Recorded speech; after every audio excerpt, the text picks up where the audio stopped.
Chapter 24, Whitsunday Islands. Meg, Sandra and I got up extra early, and by 6 a.m. any trace of our camp had vanished. A few minutes later the police came for their first patrol. At least we knew their hours now. Around 9 a.m. we went to the harbour to board the Iona. Our captain welcomed us, beaming with incomprehensible Italian. He, his wife, and 7 other passengers besides us boarded this beauty of a sailing vessel, and off we went, bound for Whitsunday Islands. Past dreamy beaches and lonely bays, rocks and blue over blue, we arrived at the biggest island of the group by noon. Let go anchor. On a small rowboat we went from the Iona to a lonely beach on the island that was stunning in itself. But we didn't stay there. We hiked to a higher point, a lookout.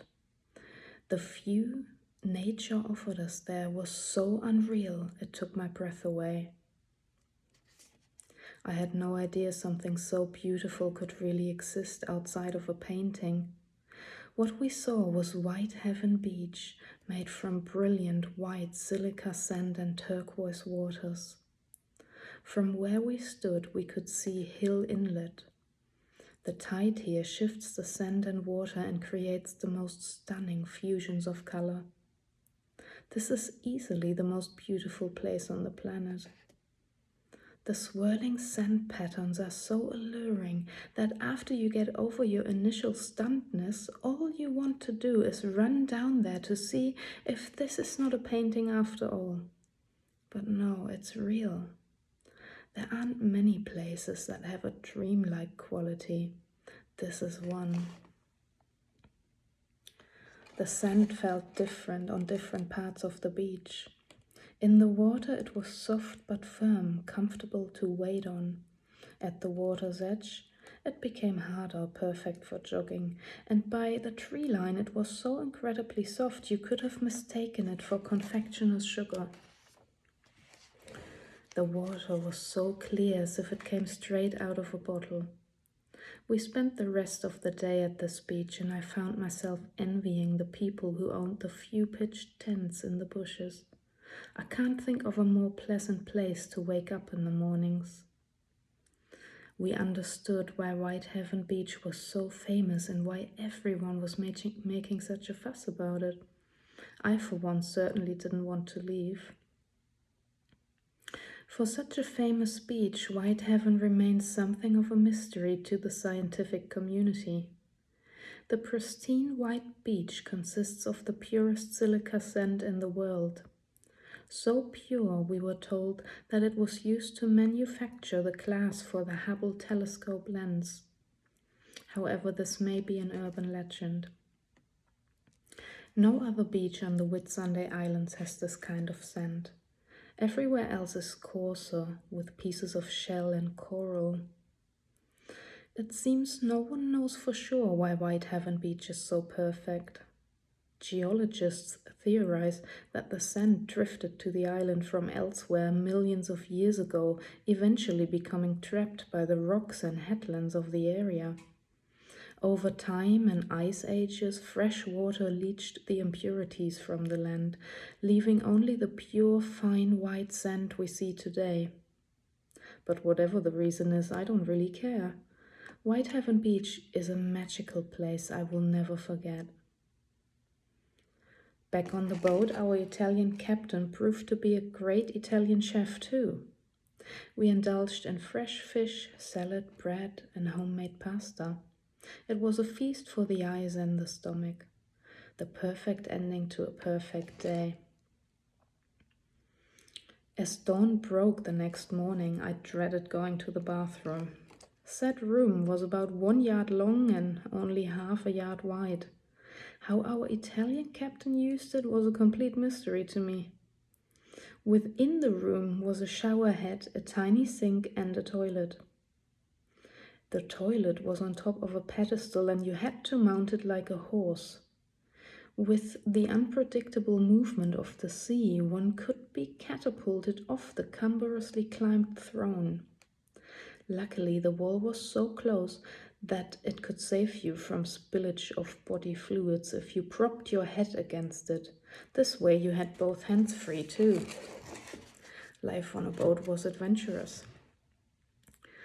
After breakfast, we were due to go snorkeling. Our location was at the inner barrier reef, and I was looking forward to exploring. We each put on a wetsuit and grabbed a snorkel.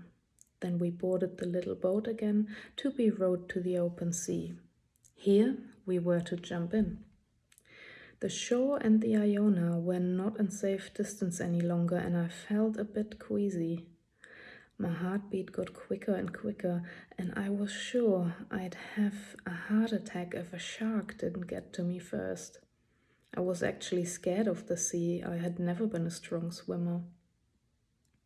But I was an excellent actress, so I put on a brave face and rolled myself into the ocean as if I had done it 100 times before. Like the others, I put on the snorkel and mask. All that was left to do was putting my head underwater. When I finally did, it was marvelous.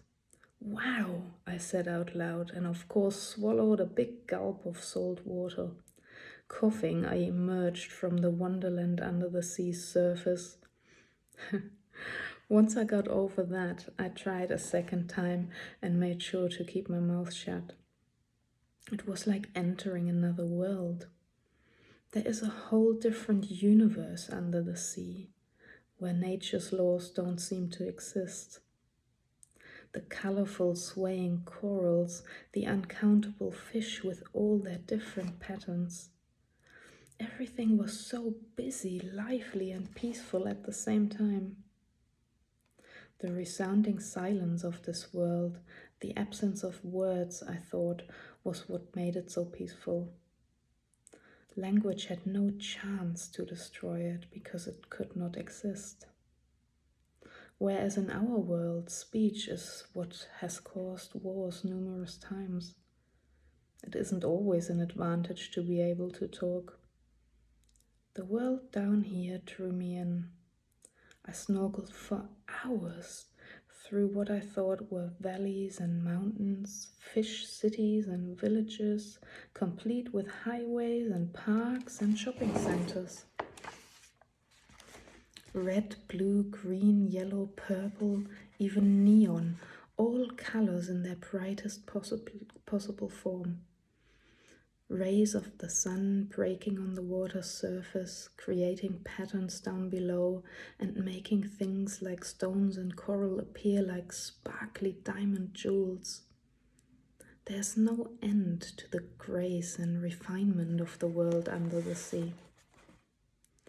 There were humongous fish the size of me who swam along with such ease and elegance, and tiny little fish who swam nervously in a hurry that reminded me of the white rabbit in Lewis Carroll's Alice in Wonderland. Some fish came to nibble on my toes, and it tickled so much that I had trouble not opening my mouth again to laugh. They looked at me in wonder as if to ask, "What kind of fish are you?" Then they decided I was an utterly useless fish and swam on. My fears were forgotten as I was lost in admiration, gliding along the sea's surface like a big hot air balloon, ponderous and ungraceful. I must have looked like one to the fish as well. It was a marvelous day, forever etched into my memories. We slept on deck that night, just Sandra, Mac and I, and the stars. Not that I slept much. I was constantly worried I would roll into the sea in my sleep, and then what? As much as I loved the world below the surface, I wasn't willing to become one with it. I just fell into a daze, being rocked back and forth like a baby in a crib. Black sky with sparkling diamond-like stars above, the sound of the waves caressing the boat, a hypnotizing calm. After a long breakfast the next morning, we went out for our last snorkeling in this sailing trip. was tired but excited. Snorkeling was like being in love for the first time, when all the butterflies in your stomachs are fluttering about and you have a stupid grin on your face all day.